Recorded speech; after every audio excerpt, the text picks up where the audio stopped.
नमस्कार। जगत गुरु भगवान श्री कृष्ण जी के चरणों में कृतज्ञतापूर्वक वंदन करता हूँ। सनातन संस्था एवं हिंदू जनजागृति समिति की ओर से धर्म संवाद के इस विशेष कार्यक्रम में मैं कार्तिक सालुंके आप सभी का हार्दिक स्वागत करता हूँ। बंधुओं, पिछले कुछ दिनों से हमने धर्म संवाद के इस कार्यक्रम में धर्म विज्ञान यह नई मालिका प्रारंभ की है।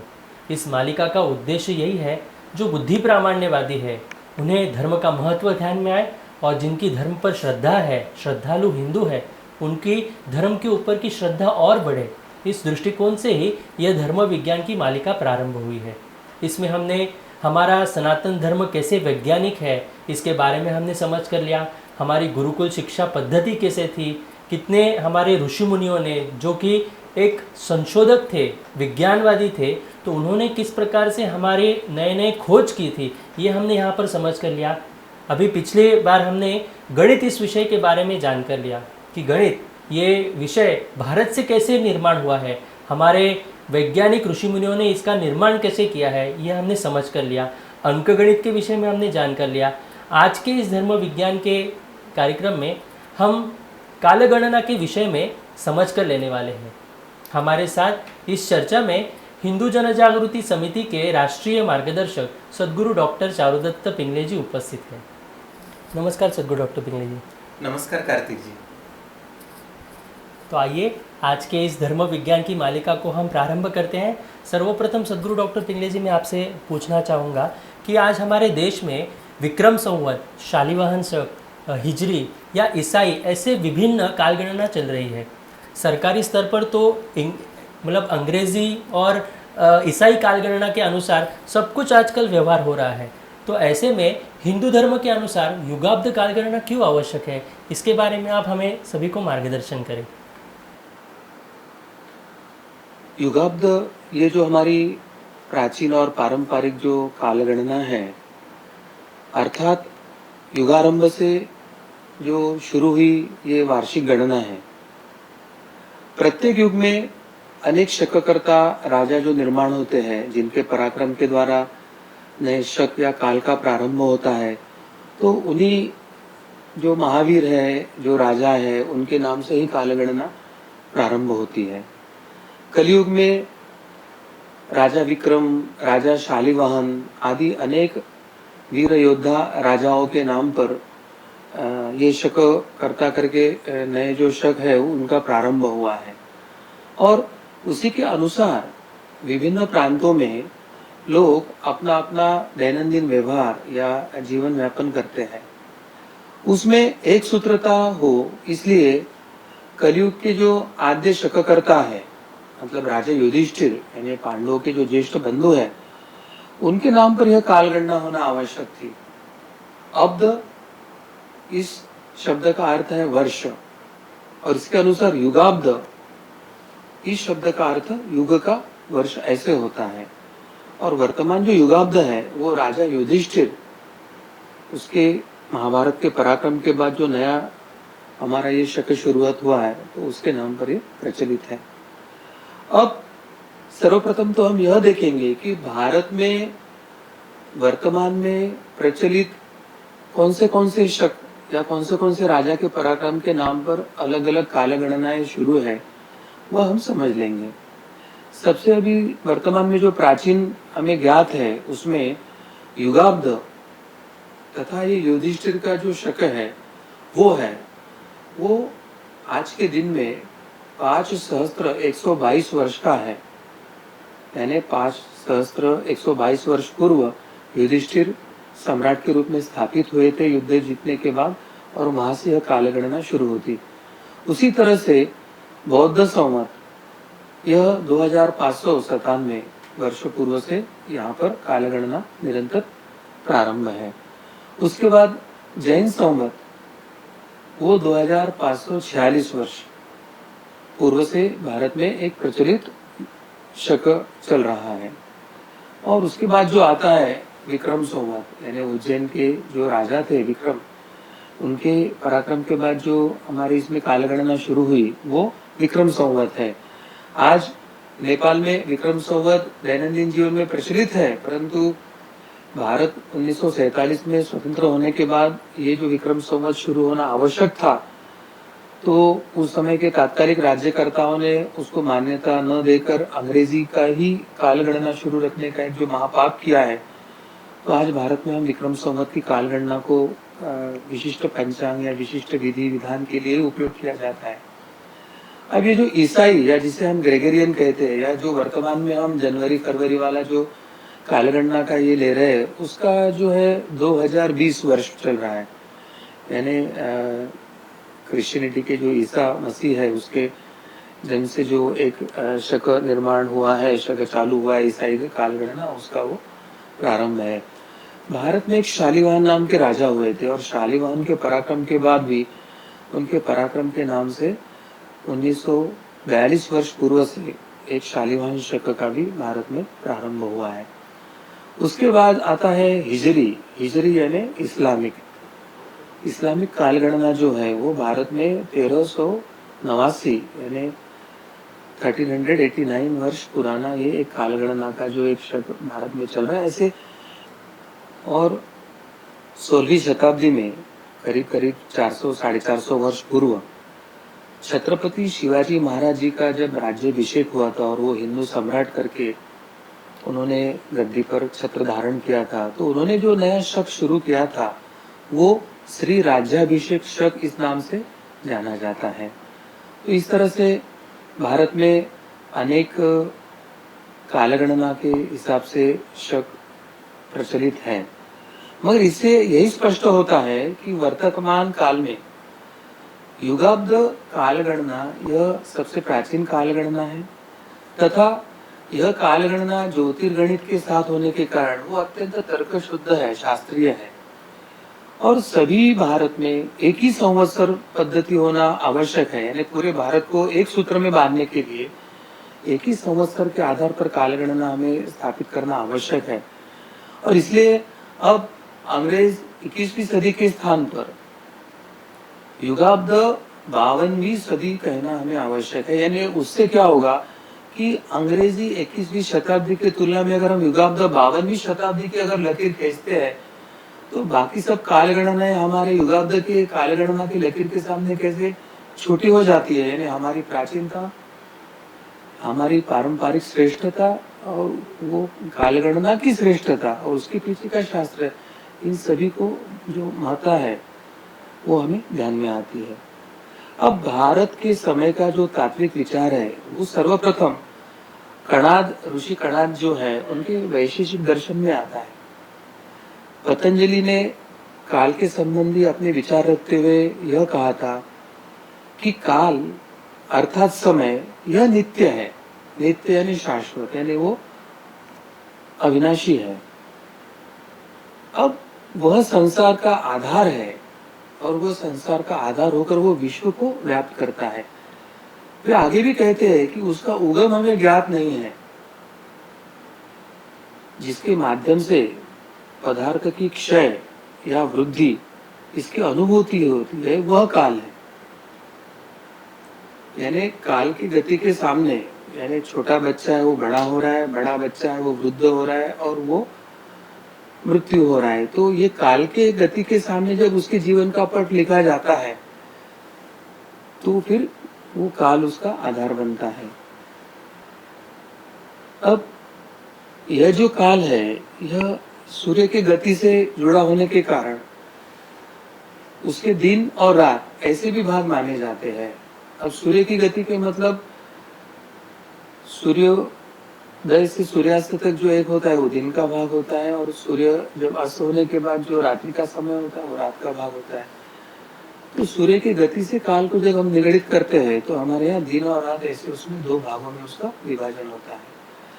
अब सबसे महत्व की बात क्या है कि हमारे यहाँ अत्यंत पुरातन यानी वेद काल से, यानी अर्थात जो ऋग्वेद है, ऋग्वेद से जो शतपथ ब्राह्मण तक की जो ग्रंथ है, उन सभी ग्रंथों में हमारे जो ऋषि मुनि थे उन्होंने ऋतु चक्र हो, नक्षत्र का गति का चक्र हो, अयन हो या चंद्रमास हो या अधिक मास हो, या क्षय मास हो या संवत्सर हो या युग की जो कल्पना है, इन सबका संदर्भ होते हुए भी और वो अत्यंत शास्त्रीय होते हुए भी आज क्या हमने अपनी शास्त्रीय परंपरा को छोड़कर पश्चिमी जो कालगणना हमने स्वीकारी है, क्या उस पर हमने आगे जाना चाहिए या हमें अपनी पारंपरिक कालगणना स्वीकारना चाहिए? इसका तो चिंतन आप ही को करना है।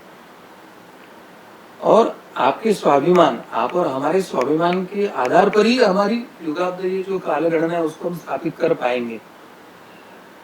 हमारे हिंदू कालगणना के अनुसार, यानी जो अभी प्रचलित अंग्रेजी जो 2020 ये वर्ष शुरू है, तो उसके तुलना में हमारे कालगणना के अनुसार विश्व की जो निर्मिति है वो 197 करोड़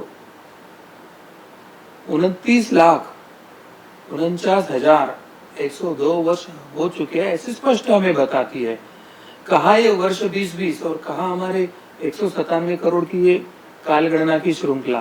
तो इतनी प्राचीनतम कालगणना के प्रत्यक्ष प्रमाण के सामने हम अभी 2000 वर्ष पूर्व की कालगणना को मान्यता देना, यह हमारे एक तो अज्ञान या हमारे मूर्खता का ही लक्षण हो सकता है। इसलिए हमें इस पर चिंतन जरूर करना है। और ये भी सत्य है कि भारत से जाते समय ईसाई राज्यकर्ताओं ने हम पर कालगणना थोप के गए, मगर ये गोरे अंग्रेज जाने के बाद जो काले अंग्रेजों के हाथ में सत्ता आई, उन्होंने इस कालगणना को अधिक मात्रा में हम पर थोपा है।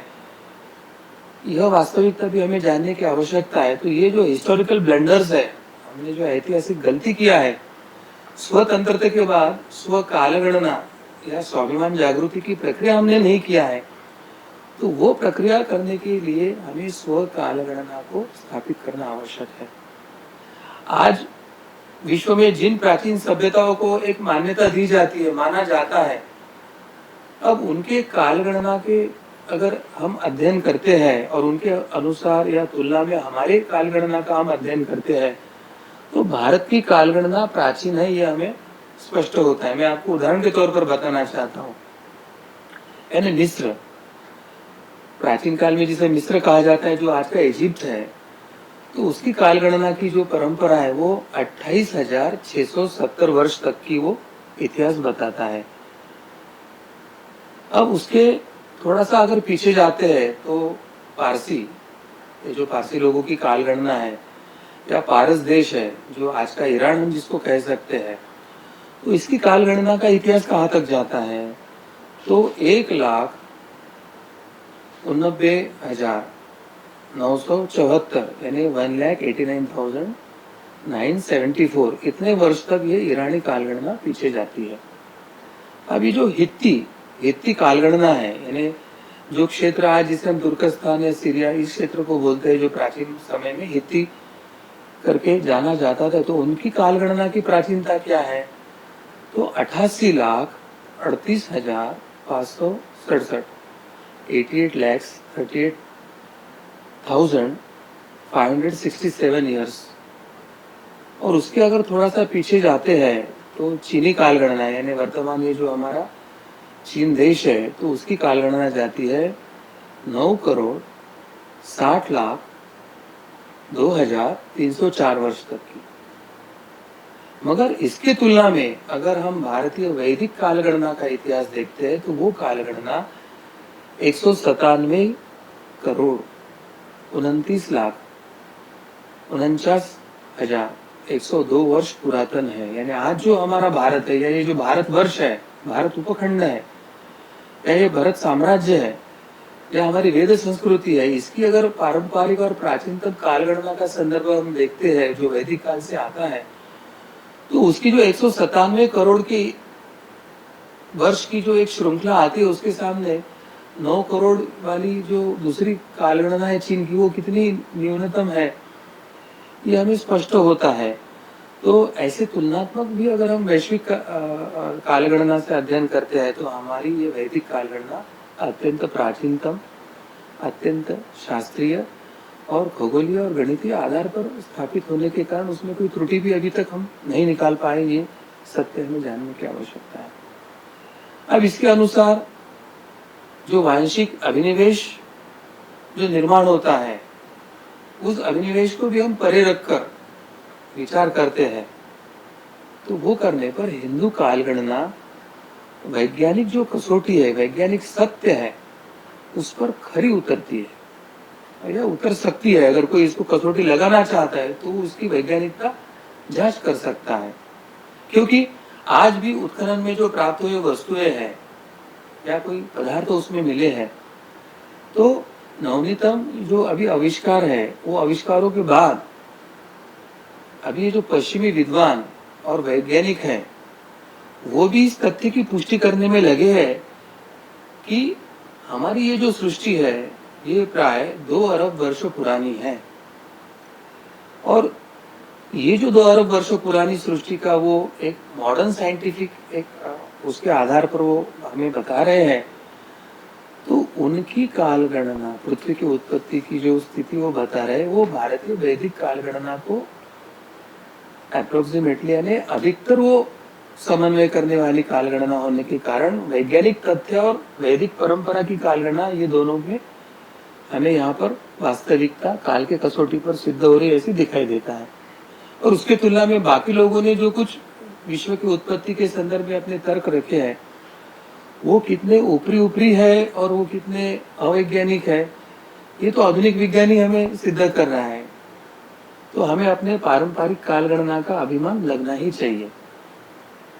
अभी जो महाभारत का युद्ध के उपरांत जो द्वापर युग समाप्त होकर कलयुग का प्रारंभ हुआ है, और ये महाभारत के युद्ध में हमारे पांडवों के ज्येष्ठ भ्राता जो राजा युधिष्ठिर थे, उन्होंने विजय प्राप्त करने से वे जब सत्ता पर आए, सनातन हिंदू धर्म के परंपरा के वो सम्राट करके घोषित हुए, तो उस समय ये युधिष्ठिर शक अथवा ये जो युग बदलने के कारण जिसे युगाब्द कहा गया है, ये जो एक शक या कालगणना भारत में अभी प्रचलित है, वो ये महाभारत के युद्ध से है। और ऐसे माना जाता है कि यह युगाब्द का प्रारंभ ईसा पूर्व 3102 वर्ष पूर्व हुआ है। अब जो भारतीय कालगणना का जो सूक्ष्माति सूक्ष्म घटक है, यानी सबसे कम जो काल को गिनने की जो सनातन परंपरा में जो क्षमता थी, तो उसको उन्होंने परमाणु ऐसा कहा था। यानी जैसे अभी समझो कि ग्रॉसली आर मिनट और सेकंड में, जिसे सेकंड ही सूक्ष्मतम हमारा ये हुआ, या अभी रनिंग वगैरह जो होते उसमें सेकंड की भी दशमलव में हम काउंट करके कालगणना छोटी छोटी करते हैं। तो प्राचीन काल जो भारतीय कालगणना थी, उसका सूक्ष्माति सूक्ष्म जो घटक था, जो कम से कम काल को गिनने की उनकी क्षमता थी, तो कम से कम काल जो गिना था उनको उन्होंने परमाणु कहा था। और एक परमाणु यानी 0.000032 सेकंड, यानी हम कल्पना ही नहीं कर सकते हैं एक सेकंड का इतना छोटे भाग को उन्होंने गिना था, और वो गिनती को उन्होंने परमाणु करके प्रमाणित किया था। यानी उनकी वो गिनने की क्षमता, उसके लिए जो आवश्यक है वो इंस्ट्रूमेंटेशन, वो उनकी कितनी प्रगल्भता होगी, कितनी वैज्ञानिकता होगी, ये हमको समझकर लेने की आवश्यकता है। अब भारतीय कालगणना का हमने अभी सूक्ष्माति सूक्ष्म काल देखा। अब भारतीय कालगणना का सबसे बड़ा भाग कौन सा है? तो भारतीय कालगणना का जो सबसे बड़ा भाग है उसको महाकल्प कहते हैं। महाकल्प अर्थात हमारे जो ब्रह्मा है, देवता ब्रह्मा जी के 100 वर्ष का जीवन काल, यानी जैसे हम मनुष्य का 100 वर्ष का जीवन काल है, वैसे अगर हमारे जो ब्रह्मा है देवता, उनके 100 वर्ष का जो जीवन काल है उसको महाकल्प कहते हैं।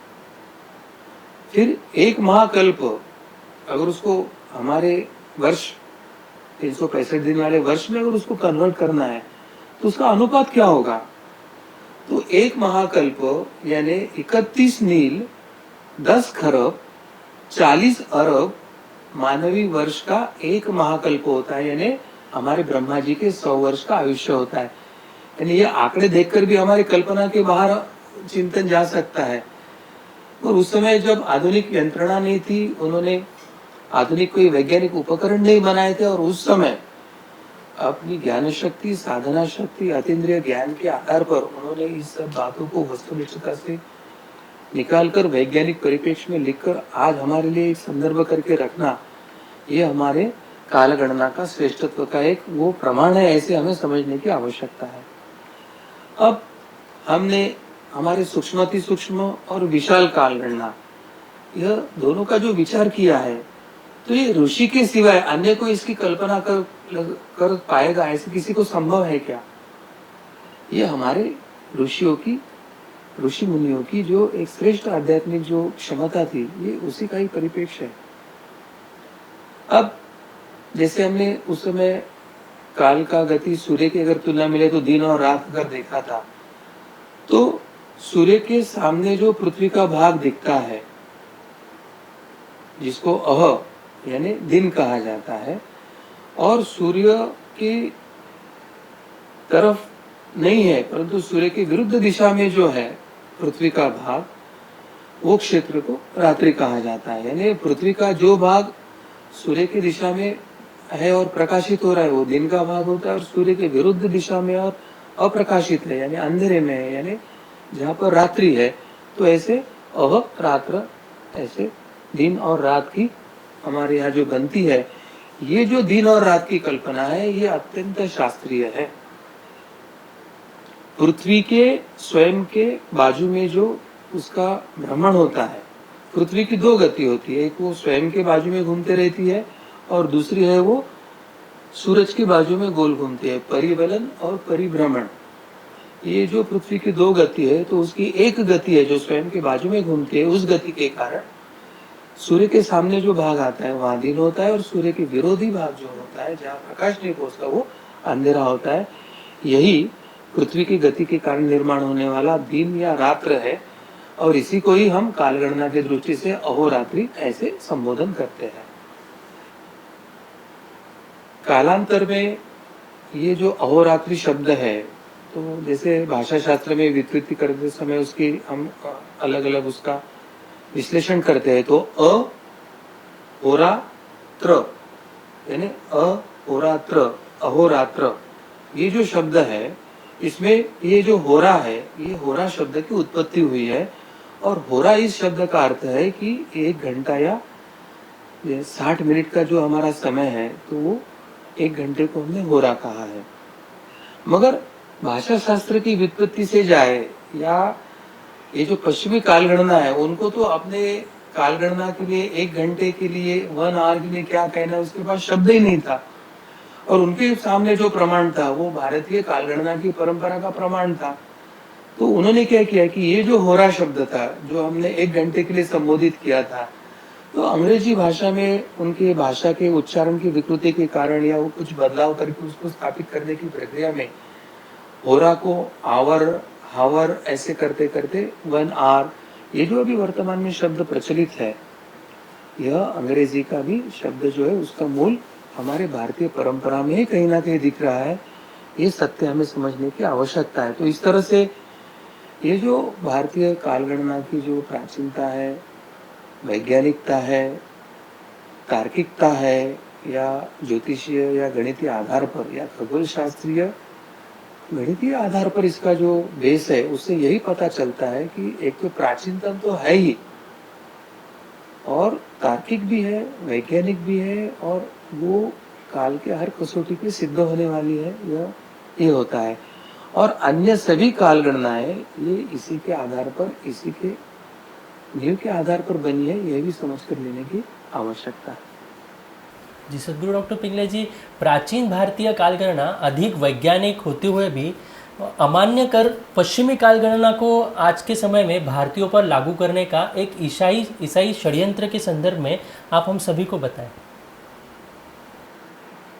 ये जो ईसाई षड्यंत्र के आधार पर आप जो बात बता रहे हैं, वो बहुत वस्तुनिष्ठ है ऐसे लगता है मुझे कार्तिक जी, क्योंकि ये पाश्चात्य कालगणना थोपने के बाद अंग्रेज तो चले गए, मगर उन्होंने जिनके हाथ में सत्ता सौंप के गए, वो काले अंग्रेज जो थे, तात्कालिक प्रधानमंत्री है या उस समय के जो भी सत्ताधारी पक्ष के लोग थे, तो उन्होंने भारतीय कालगणना के बजाय पश्चिमी कालगणना को स्वीकार कर उसको स्थापित करने के लिए जो किया है, तो इसमें केवल ईसाई षड्यंत्र नहीं है।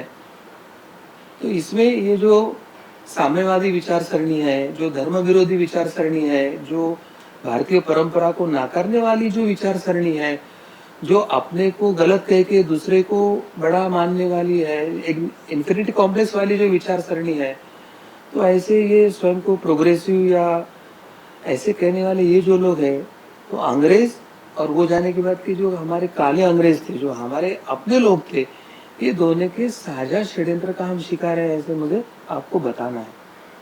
अब पाश्चात्य जगत से आए सभी विद्वान मूलतः वो ईसाई धर्म प्रसारक ही थे और ईसाई धर्म के कट्टर अनुयायी थे और अपनी धार्मिक जो मान्यता है और उनका जो विश्वास था और उनकी एक आदत थी, अपना जो देश है या अपने जो विचार का जो परिवेश है उसके ही अनुसार सब बातों को सोचना, उसके अनुसार जो कुछ लिखाण करना है वो लिखना, यही अनिवार्यता उनके सामने थी। और मूलतः ईसाई धर्म की जो मान्यता है, जो अवैज्ञानिक और गलत है, उस मान्यता के अनुसार ईसाई धर्म, उनका जो धर्म ग्रंथ है बाइबल, वो कहता है कि ये ईश्वर ने जो सृष्टि का निर्माण किया है वो ईसा से 4004 वर्ष पूर्व ही किया है। अब जिनकी धार्मिक धारणा 4004 वर्ष पूर्व ईसाई तक आगे नहीं जा रही है, जिनको खगोलीय गणित का ज्ञान नहीं है, जिनको यहाँ अभी गणित पूर्णतः विकसित नहीं हुआ है, तो ऐसे अज्ञानी लोगों का यह विश्वास कर पाना कठिन ही था कि भारत के इतिहास में लाखों लाखों वर्ष की प्राचीनता और कालगणना का वहां पे प्रत्यक्ष प्रमाण आ रहा है। जब पश्चिमी देशों में ये पाश्चात्य लोगों की जो पूर्वज है, जो ईसा पूर्व यूरोप के जंगलों में पेड़ों के छालों को वस्त्र करके लपेटते थे, जानवरों के खालों के वस्त्र बनाकर पहनते थे, जिनको कपास क्या है, वस्त्र कैसे, कपड़ा कैसे बुनना है, वस्त्र कैसे बनाना है, इसका ज्ञान नहीं था। ऐसे अज्ञानी लोग वो एकाएक कैसे मान ले कि भारत में लाखों वर्ष पूर्व संस्कृति विकसित थी, भारत का जो मनुष्य था वो अत्यंत प्रगत और अत्यंत विकसित अवस्था में था, वो घर बनाने की क्षमता रखता था, भवन निर्माण की क्षमता रखता था, रास्ते निर्माण करने की क्षमता रखता था, धातुओं को जमीन से निकालकर उसके औजार और अन्य ये बनाने की क्षमता रखता था। तो उसके कल्पना के बाहर होने के कारण वो भारत की सत्यता और इतिहास को मान ही नहीं कर रहे थे। और जिस तरह से भारतीय इतिहास की हर घटना और हर तथ्य को ये पश्चिमी विद्वानों ने अपने विचार कसौटी पे रखकर उन्होंने उसको विकृत करके अपने पक्ष में अनुकूल बनाकर ही लिखा है, और विपक्ष के जो उनको स्वीकार नहीं हुए हैं तो वो इतिहास को उन्होंने झूठा किंवदंती कहा है उसको, और उसको उन्होंने नाकारा है। कालगणना के संदर्भ में भी उन्होंने जैसे सच्ची इतिहास को स्वीकार नहीं कर पाए और उन्होंने उस झूठे या उनको जो सत्य लगा वैसे ही इतिहास को उन्होंने रखने का प्रयास किया, वैसे ही झूठा और पक्षपाती भूमिका उन्होंने कालगणना के संदर्भ में भी उन्होंने रखी और भारतीय कालगणना को नकारने का महापाप उन्होंने किया है। पाश्चात्य इतिहासकारों ने भारत के प्राचीन जो विद्वानों को जो कालगणना का जो उनका ज्ञान था उनसे अनभिज्ञ है ऐसे बताया है। भारतीय इतिहास की जो प्राचीन तिथियां थी या तिथियों को निर्धारण करते समय बार बार जो यह बात दोहराई गई थी कि प्राचीन काल में भारतीय विद्वानों के पास तिथि क्रम निर्धारित करने की कोई समुचित व्यवस्था नहीं थी, ऐसे ही पश्चिमी इतिहासकारों ने प्रोपेगेंडा या एक षड्यंत्र करके बताना शुरू किया था। कई पाश्चात्य विद्वानों ने तो यहां तक कह दिया था कि प्राचीन काल में भारतीय लोगों को ना तो तिथि क्रम व्यवस्थित रख सकते थे, ना तो उन्हें हिसाब व्यवस्थित रख के आता था। ऐसा एक बड़ा झूठ उन्होंने इतिहास में गढ़ दिया है। और इसलिए उन्हें जब सिकंदर के भारत पर आक्रमण से पूर्व एक विभिन्न घटनाओं के लिए भारतीय स्रोतों के आधार पर बनने वाली तिथियों को नकारना पड़ा, किंतु उनका यह कहना ठीक नहीं है, क्योंकि अपनी काल्पनिक कालगणना को मान्यता दिलाने के लिए उन्होंने ये जो षड्यंत्र जानबूझकर रचा था और जानबूझकर भारतीय कालगणना को गलत और अज्ञानी या अयोग्य बताने का उन्होंने षड्यंत्र किया था, वो उनका अपना स्वार्थ पूर्ति के लिए था, यह स्पष्ट होता है। यदि वास्तविकता में भारत में प्राचीन समय में अगर विद्वान हो या इतिहास इसके संदर्भ में अगर वो ज्ञान से शून्य होते, तो प्राचीन काल में जो आज भी अनेक जगह शिलालेख या जो ताम्रपत्र हमें मिल रहे हैं, तो वो तैयार ही नहीं कराए जा सकते थे।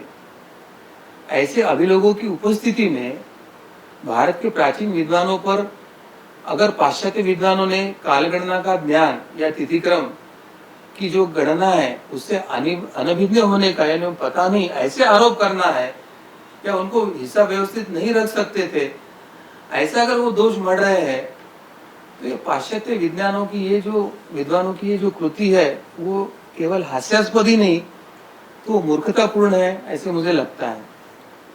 इतना ही नहीं, भारत में अंकगणित के सिद्धांतों की रचना ही प्राचीन काल में हुई है। भारत ने विश्व को अंक प्रदान किया, 1, 2, 9 से लेके 0। यानी जब भारत में गणित इतने प्रगत अवस्था में था, तो भारतीय तिथि का हिसाब नहीं कर सकते थे, ये आरोप ही उनके षड्यंत्र का भाग है, ऐसे दिखाई देता है। और जब भारत के पास अंक थे, 0 था, और तब विश्व के पास ये नहीं थे, और वो स्वयं को प्रगत है करके बताते हैं, ये तो स्वयं का बड़प्पन या एक अहंकारी वृत्ति का लक्षण है, ऐसे ही हमें लगता है। और विशेषकर भारत में कालमान का एक शास्त्र अलग से ही है। नक्षत्रों की गतियों के आधार पर निर्धारित भारतीय कालमान जो है, उसमें जो परिवर्तन और अंतर है वो होने की बहुत कम या कम से कम ही संभावना होती है। तो नक्षत्र के गतियों पर आधारित कालमान भारत में था, जो अभी भी पाश्चात्य लोगों को समझ में नहीं आया था। अभी आधुनिक कुछ उपकरणों से वो जान लेते, वो ठीक है। भारत में केवल एखादा ग्रंथ में कालगणना का संदर्भ था, उल्लेख था, क्या ऐसे था क्या? ऐसे बिल्कुल नहीं। कालगणना के संदर्भ में विभिन्न प्राचीन ग्रंथों में प्रचुर मात्रा में लेखन था। अथर्ववेद हो, अलग अलग हमारे पुराण हो, श्रीमद् भागवत हो, महाभारत हो, आदि सभी और अलग अलग और अनेक अनेक ग्रंथों में काल विभाजन और उसके जो गणना क्रम है, इस पर बड़े विस्तार से विचार प्रकट करके उसका विश्लेषण उसमें किया गया है। कुछ जगह थोड़ा सा परिमाणों में उसके भेद है। परिमाण जो गिनती के परिमाण होते हैं उसमें कई भेद मिले हैं, परंतु काल गणना के गणना में कई भेद नहीं मिला है हमें। कुछ उदाहरण जो हम बताना चाहेंगे तो इस प्रकार है। श्रीमद् भागवत के 3 अध्याय में करीब करीब 11 श्लोक उसमें कालगणना पर विचार किया गया है, जिसके अनुसार भारतीय कालगणना में जो सबसे छोटी इकाई है वो परमाणु है। अब परमाणु यानी कैसे गिनी जाती है? तो सूर्य की रश्मि यानी किरण, सूर्य की रश्मि परमाणु के भेदन में जितना समय लेती है उसका नाम परमाणु है। यानी एक प्रकाश किरण वो एक परमाणु में कितने कम समय में वो अपना प्रकाश की गति से जाता है, वो जो समय है उसको परमाणु कहा है। और परमाणु का जो आगे उसने काल विभाजन दिया है वो इस प्रकार है। यानी 2 परमाणु का 1 अणु बनता है, 3 अणु का 1 त्रस रेणु बनता है, 3 त्रस रेणु का 1 त्रुटि यह काल बनता है, 100 त्रुटि का एक वेद बनता है, 3 वेद का एक लव बनता है, 3 लव का एक निमिष बनता है, 3 निमेष का एक क्षण। और यहाँ पर एक क्षण में 1.6 सेकंड, यानी एक क्षण में आधुनिक अगर कालगणना देखी तो 1.6 सेकंड होता है, और पारंपरिक कालगणना देखी तो 48,600 परमाणु, इतना उसका व्यापक परिमाण है। अब 5 क्षणों का एक काष्ठा बनता है, 15 काष्ठों का एक लघु बनता है, 15 लघु की एक नाड़िका बनती है, यानी दंड जिसे कहा गया है। 2 नाड़िका का एक मुहूर्त बनता है, 3 मुहूर्त का एक प्रहर बनता है, और 8 प्रहर का एक दिन और रात यानी अहोरात्र बनती है। यानी इस प्रकार से परमाणु से लेके तो एक दिन, फिर दिन के बाद पक्ष यानी 15 जो होता है उसका, उसके बाद मास यानी एक महीना, और उसके बाद एक वर्ष, यानी आदि इस तरह से जो कालगणना का जो ज्ञान था वो उसी समय पूरी तरह से प्रगल्भ अवस्था में था, यह हमें समझने की आवश्यकता है। महाभारत इनके वन पर्व में 188 का जो अध्याय है उसमें 67 यानी 67वां जो श्लोक है उसमें पूर्णतः सृष्टि का निर्माण कैसे हुआ है, सृष्टि का प्रलय कैसे होता है, युगों की वर्ष संख्या कितनी है, अर्थात कालगणना के संदर्भ में एक परिपूर्ण विचार वहां पर किया गया है, हमें वहां पर लिखा गया है। और इसमें यह लिखा गया है कि एक कल्प यानी 1000 चतुर्युग की समाप्ति, एक कल्प या 1000 चतुर्युग की समाप्ति पर आने वाले कलयुग के अंत में जैसे 7 सूर्य एक साथ उदित हो जाते हैं, तब कल्पना कीजिए कि कितना ऊष्मा पृथ्वी पर बढ़ेगा। उस ऊष्मा के कारण पृथ्वी का सब जल सूख जाएगा, आदि आदि सभी जो वर्णन है वो इस ग्रंथ में स्पष्ट किए हैं। यानी आज हम क्या अनुभव कर रहे हैं कि संपूर्ण विश्व के जो वैज्ञानिक है वह बता रहे हैं कि पृथ्वी में ऊष्मा बढ़ रहा है। सामान्य भाषा में ग्लोबल वार्मिंग जो है वो पृथ्वी पर बढ़ रहा है, यानी तापमान या ऊष्मा जो है वो बढ़ रहा है। विश्व के अध्ययन के अनुसार वर्तमान जो आधुनिक विज्ञान है वो 20वीं शताब्दी से 2005 तक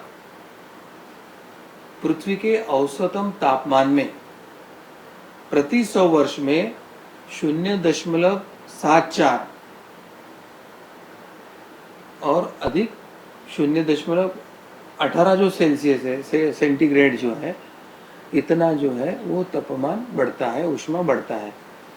इस कारण हिमशैल यानी जो हमारे ग्लेशियर है या जहाँ पर ये हमारे बर्फ के पहाड़ियाँ है, वो हिमशैल पिघल कर वो जब अनेक जगह से बहते हुए समुद्र में मिलता है तो ये वैज्ञानिक बता रहे हैं कि ऊष्मा के कारण समुद्र का जल स्तर जो है वो निरंतर बढ़ रहा है।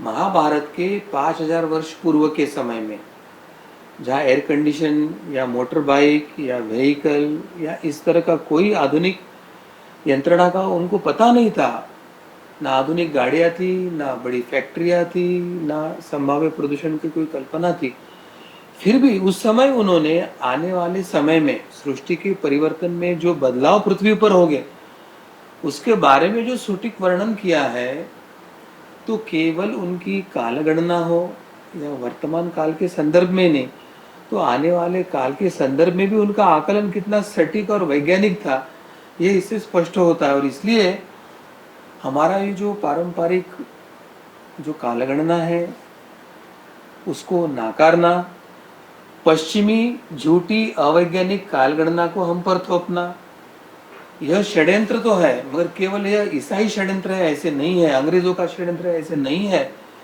तो उनके यहाँ के जो अनुयायी हैं, काले अंग्रेज जो हैं, जो हमारे साथ बैठते उठते हैं, जिनके हाथ पर वे सत्ता सौंप के गए थे, तो उनका जो मिली भगत अंग्रेजों के साथ थी, क्रिश्चियनी मिशनरियों के साथ थी, सनातन परंपरा को मिटाने की उनके मन में जो एक इच्छा थी, एक साम्यवाद या नास्तिकतावाद के आधार पर धर्म परंपरा को नाकारने का जो उनका एक विचार था, उस विचारों से यह षड्यंत्र ने जन्म लेकर हमारे भारतीय देश को, भारतीय समाज को अपनी पारंपरिक कालगणना से दूर रखे हुए ये थोपी हुई झूठी कालगणना के अधीन उन्होंने बांध के रखा है।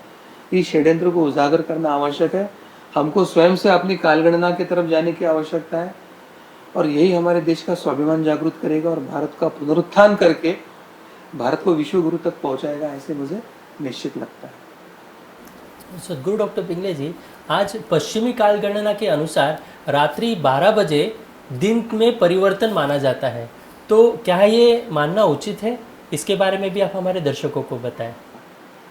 कि पश्चिमी कालगणना के अनुसार मध्य रात्रि के 12 बजे दिन में परिवर्तन माना जाता है, तो मैं यही थोड़ा सा रोकना चाहूंगा कि रात्रि के 12 बजे हम उसको मध्य रात्रि कहलाते हैं, तो उसको दिन हम कैसे कहें?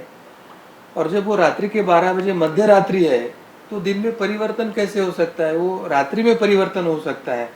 प्रारंभिक रात्रि से मध्य रात्रि और मध्य रात्रि से उत्तर रात्रि ऐसे बदला हो सकता है।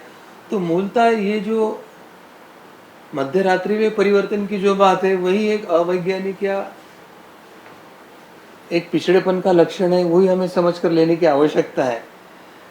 ब्रह्मा जी ने इस मानवीय सृष्टि की रचना तथा जो कालगणना का जो पूरा उपक्रम है, वो हमारी जो निसर्ग जो है, प्रकृति है, या ये जो उन्होंने वैश्विक परिप्रेक्ष्य निर्माण किया है, उसमें आपस में इतना एक दूसरे से मिलाकर रखा है कि वो एक दूसरे को इतना पूरक है, तो वो कितनी शास्त्रीय और वस्तुनिष्ठ है, वो धीरे धीरे हम आगे आगे देखेंगे। इसके साथ उन्होंने यह भी कह के रखा है अपने श्लोक में, यह आप पढ़ रहे हैं, उसमें स्पष्ट होता है कि चैत्र मास के शुक्ल पक्ष के प्रथम दिवस को जो सूर्योदय होता है, तो सूर्योदय से कालगणना का औचित्य इस तथ्य को निहित करता है कि सूर्य, चंद्र, मंगल, पृथ्वी, नक्षत्रों आदि की रचना से जो संपूर्ण त्रैलोक में जो अंधकार छाया हुआ था, उस अंधकार के बाद जब सूर्य देवता के कारण, सूर्य देवता के अस्तित्व के कारण जब इस धरा पर पहले प्रकाश का किरण आया या प्रकाश का इस पृथ्वी पर जब प्रारंभ हुआ, अपितु दूसरे भाषा में अगर कहना है तो भगवान आदित्य यानी जो सूर्य है, उसकी जीवनदायिनी ऊर्जा शक्ति का प्रभाव यानी उससे प्रक्षेपित होने वाले सूर्य किरणों के माध्यम से जो ऊर्जा शक्ति पृथ्वी तल पर आई, और वो पृथ्वी तल पर आने के कारण इस पृथ्वी तल पर जीव और जगत का जीवन संभव हो सका। सूर्य देवता हमारे भगवान सूर्य नारायण, जिनके अस्तित्व के कारण जब पृथ्वी अपने ही अक्ष के आजू बाजू गोल घूमती है और पृथ्वी पर अर्ध रात्रि और अर्ध दिन, ऐसे दिन और रात्र निर्माण होते हैं, तो यह दिन और रात्र के परिवर्तन की जो अवस्था है, वो सूर्य के तुलना में पृथ्वी के स्वयं के बाजू में घूमने की गति के कारण निर्माण होती है। यह व्यवस्था हमारे एक दिन या दिन रात या अहोरात्र के संकल्पना का एक वैज्ञानिक आधार है। इंग्लैंड के ग्रीनविच नामक स्थान से इंग्लैंड में दिन परिवर्तन की व्यवस्था की जाती है। अर्धरात्रि 12 बजने के समय में संभवतः उन्होंने वो इसलिए आधार बनाया है क्योंकि जब इंग्लैंड में उनके रात्रि के 12 बजते हैं, तब भारत में भगवान सूर्योदय की अगवानी करने के लिए प्रातः 5:30 बजे होते हैं, यानी वो भारत का सूर्योदय का समय होता है। तो भारत के सूर्योदय के समय भारत में दिन परिवर्तन होता है, तो उस समय इंग्लैंड में रात के 12 बजे होते हैं करके वे अपना कैलेंडर बदलते हैं। तो उनके मध्य रात्रि, उनकी तारीख बदलने का यह एक कारण है कि उन्होंने भारतीय परंपरा को ही आधार लिया हो, ऐसे हम मान सकते हैं। आज 31 दिसंबर को मध्य रात्रि को 12 बजे वो नववर्ष मनाते हैं। उस समय नया क्या होता है पता नहीं, मगर सूर्योदय के समय रात का अंधेरा नष्ट होकर प्रकाश किरणें जमीन पर आकर मनुष्य जीवन को एक ऊर्जा प्रदान होती है। और फिर जन्मदिन के समय भी मध्य रात्रि को शुभकामनाएं देने की जो नई परंपरा गलत निकली है, वो भी कितनी अशास्त्रीय और गलत है। जिस समय रात में तमोगुण प्रधान होता है और ऊर्जा का अभाव होता है और नई ऊर्जा प्रकाश किरणों के साथ सूर्योदय के साथ आती है, तो जन्म की शुभकामनाएं भी सूर्योदय के बाद ही देना चाहिए, ऐसे सनातन परंपरा या हिंदू शास्त्र कहता है। और बोलता ये जो कालगणना जो है, जैसे अगर हम पूछते हैं कि हमारा जो दिन है वो सूर्योदय से अगले सूर्योदय तक के हम मानते हैं, इसलिए वो हमारा एक दिन और रात है ना, और रात्र होता है। आपका मध्य रात्रि से मध्य रात्रि दिन बदलने का क्या निकष है, ऐसे अंग्रेजों को हम पूछते हैं तो उनका कोई वैज्ञानिक आधार नहीं है। उनका जो महीना है, उन्होंने जो मास यानी मंथ की जो संकल्पना लिया, उसमें एक कुछ मास 31 दिन के हैं, कुछ है वो 30 दिन के हैं, फिर 365 में बिठाना है तो फरवरी को उन्होंने 28 का बना दिया, और फिर 2-4 साल के बाद एक दिन बढ़ जाता है तो लीप ईयर करके उसको 29 में डाल दिया। मगर ये 28 होने का क्या आधार है, वो 29 होने का क्या आधार है, वो 30 होने का क्या आधार है, वो 31 होने का क्या आधार है, अगर ये हम पूछते हैं तो उनके पास उसका कोई शास्त्र नहीं। मगर हमारा भारतीय परंपरा का जो महीना है वो कब बदलता है, हो सकता है अमावस्या से अमावस्या या पूर्णिमा से पूर्णिमा, यानी जैसे सूर्य के सापेक्ष दिन रात होती है, तो वैसे चंद्र की गति से, चंद्र के जो पृथ्वी के बहुत ही गति होती है, तो पूर्ण चंद्र से पूर्ण चंद्र तक या अमावस्या से अमावस्या तक, यह जो चंद्र की पृथ्वी के बाजू में घूमने की जो एक गति है, उसके आधार पर उसको हमने एक महीना माना है, और वो उसकी गति के आधार पर है। फिर अधिक मास कौन सा है, क्षय मास कौन सा है, कौन से नक्षत्र से भ्रमण हो रहा है, ये सब बातें देखकर वो अधिक मास भी तय होता है। अब 12 ही महीने का वर्ष क्यों, तो हमारे पास ये शास्त्र है कि सूर्य 12 राशि से भ्रमण करता है, तो उस 12 राशि से भ्रमण का जब उसका एक चक्र पूर्ण होता है तो हमारा एक वर्ष होता है। और दूसरी तरफ पृथ्वी जो है, पृथ्वी का सूर्य के बाजू में जब एक परिभ्रमण पूर्ण होता है तो वो हमारा वर्ष होता है। तो हमारा ये शास्त्र है। उनके 12 महीने क्यों और उन्होंने 365 दिन का एक दिन क्यों माना, इसका शास्त्र उनको पूछो तो उनके पास उसके बारे में कोई जवाब नहीं है। तो हमारा दिन 24 घंटे का क्यों हो, तो सूर्योदय से सूर्योदय तक है। हमारा महीना क्या है, तो अमावस्या से अमावस्या या पूर्णिमा से पूर्णिमा। हमारा वर्ष क्या है, तो पृथ्वी का एक सूर्य के बाजू में परिभ्रमण या सूर्य का 12 राशि में से एक चक्र पूर्ण होना, और उसी के आधार पर महीने का नाम भी हमारे यहाँ तय हुआ है। और नववर्ष चैत्र प्रतिपदा को ही क्यों, तो जिस समय पहली किरण उत्पत्ति के लिए आई है वहीं से निर्माण हुआ है, तो कालगणना। तो हमारी पारंपरिक कालगणना कितनी शास्त्रीय है और पाश्चात्य कालगणना कितनी ऊपरी ऊपरी है, इसका अगर हम तुलनात्मक अध्ययन करते हैं तो कुछ बातें हमें अपने आप ही स्पष्ट हो जाती है, ऐसे मुझे लगता है कार्तिक जी। जी जी सदगुरु डॉक्टर पिंगले जी, आपने अभी जो हमें मार्गदर्शन किया, इससे एक बात तो हमें सभी को स्पष्ट हुई होगी कि रात को 12 बजे दिन का आरंभ मानना ये कितना अशास्त्रीय है, यह हमें समझ में आया होगा। और सनातन धर्म में बताया अनुसार सूर्य उगने के बाद, सूर्य की उदय होने के बाद जो हम दिन की शुरुआत मानते हैं, ये कितना शास्त्रीय है, ये हम सभी को ध्यान में आया होगा।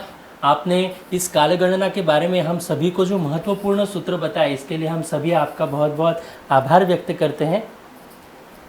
मैं सभी दर्शकों को यह बताना चाहूँगा, भारत की संस्कृति, भारत की कालगणना कितनी प्राचीन थी, ये आज हमने समझ कर लिया। यह महत्वपूर्ण विषय अधिक से अधिक लोगों तक पहुंचाने का आप सभी प्रयास कीजिए। इस YouTube चैनल को आप सब्सक्राइब करें और अन्य लोगों को शेयर कीजिए, लोगों को भी इस हमारी प्राचीन सनातन परंपरा, हमारी काल गणना के विषय में जानकारी मिले, इसका आप सभी प्रयास कर आप भी इस धर्म कार्य में सहभाग लें, ऐसे मैं सभी से अनुरोध करूंगा।